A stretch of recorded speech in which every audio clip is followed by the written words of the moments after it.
Ya, maaf sahabat RTV, saya ingin menjelaskan sedikit, Bu Ade juga. Sebenarnya ada emosi yang saya rasakan pada saat saya pertama kali masuk tadi. Saya deg-degan. Deg-degannya semakin berasa makin kenceng ketika sudah mulai menyentuh kursi roda ini sampai hampir kayak sesak nafas.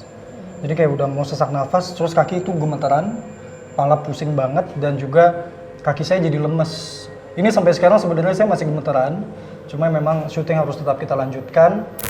Dan ini pengalaman saya pribadi dan langsung berkaitan dengan kursi roda ini. Jadi sahabat RTV bahwa kursi roda ini memang punya cerita di mana dulu dimiliki oleh seorang nenek ya, yang juga sudah meninggal. Ya, kita doakan semoga nenek yang memiliki kursi roda ini diberikan tempat yang terbaik di sisi Allah Subhanahu wa taala ya. Oke. Ibu Ade, kita ada rencana mau ke ruangan ruangan lain aja, Mas. Ya. Oke, sahabat RTV, kita lanjut lagi ke ruangan berikutnya.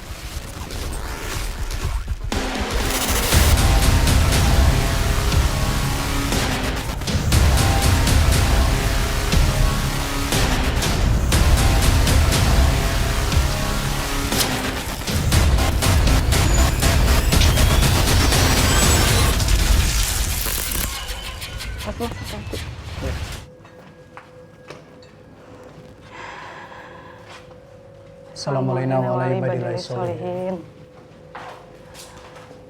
Oke, sahabat RTV, sekarang kita sudah ada di kamar yang lain, tapi di sini Ibu Ade saya lihat beberapa barang-barangnya itu masih ada di kamar ini, kayak dipan kasurnya, kemudian lemari-lemarinya. Ini kenapa tidak diangkat dan dipindahkan juga nih, Bu Ade?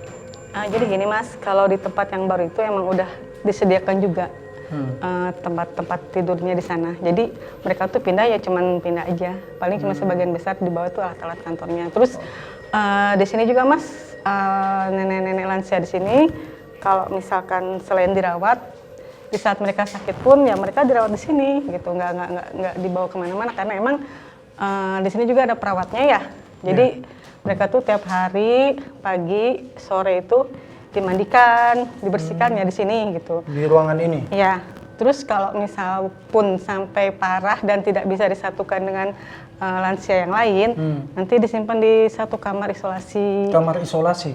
Iya. Baik, kalau begitu kita boleh ke kamar isolasi? Boleh. Baik, sahabat RTV, kita menuju ke ruang isolasi.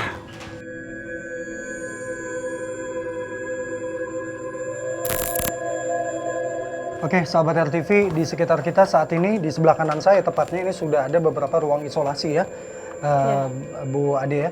Di mana ruang isolasi ini bisa dibilang menjadi saksi bisu di mana para lansia tersebut dirawat terkapar sakit ya Ibu ya. Dan juga mereka tidak jarang juga yang menghembuskan nafas terakhir di ruangan isolasi ini. Dan selama perjalanan ke sini banyak sekali suara-suara yang kita dengarkan tadi ya Bu Ade.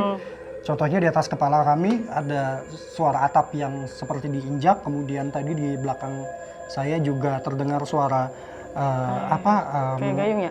Gayung, seperti orang sedang mandi. Kayak ada suara air netes ya, padahal udah nggak ada ininya. Oh iya? Udah nggak ada ledengnya lah, Mas. Oke, kalau saya mendengar lagi suara seperti ada yang berbisik di belakang. Ibu Ade dengar? Baik, sahabat RTV, kita berbincang lagi sama Bu Ade. Bu Ade, biasanya setiap yang sakit itu sakit apa sehingga harus diisolasi?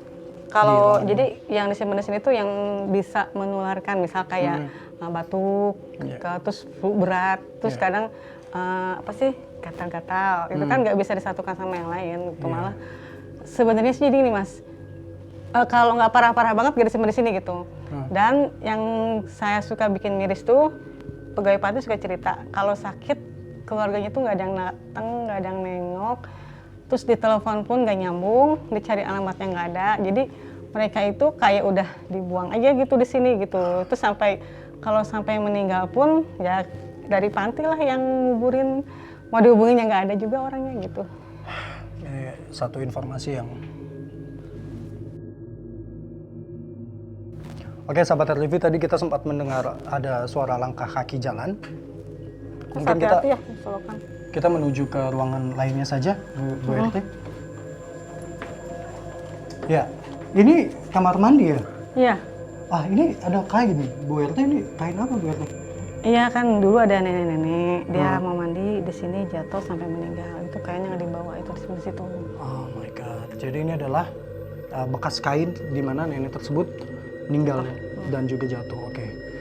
Baik, sahabat RTV juga tadi sempat disampaikan oleh Bu Ade bahwa beberapa dari lansia di sini ditinggalkan begitu saja sama keluarga ya, Bu Ade, dan ini sangat miris sekali bahwa memang seperti yang kita tahu di saat para lansia ini akan tutup usia, justru keluarganya tidak bisa hadir dan tidak melihat. Allahu Akbar, la ilaha illallah Muhammadur Rasulullah. Apa ya, Mas? Mas, udah yuk pindah. Ya, Oh. Apa itu? pindah ya lokasinya ya. Ya, Di mana itu suaranya? nggak tahu nih. Ayo, yuk pindahin Mas, jangan di sini. Di lokasi lain aja. Yuk. Baik sahabat RTV, kita harus pindah ke depan dan kita harus keluar karena memang suasana di dalam sudah mulai tidak kondusif ya, sudah mulai tidak enak karena banyaknya gangguan yang semakin kuat. Kayak tadi mulai ada lemparan-lemparan dan saya juga sudah mulai merasa pusing dan sedikit bergetar lagi, gemetar lagi ya. Dan ada satu kesimpulan yang juga saya bisa ambil dari Panti Jompo ini bahwa sayangi dan jaga terus orang tuamu karena selalu ada doa orang tua di setiap langkah suksesmu. Baik, terima kasih. Kalau begitu Ibu Ade sudah menemani saya. Allahu Akbar. Baik. Ya,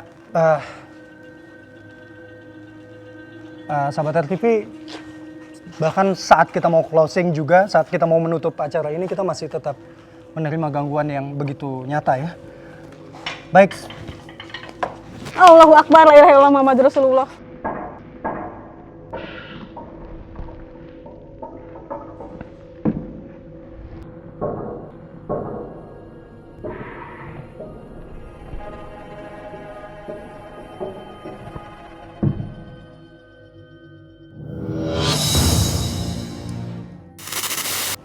Ya Allah, maaf.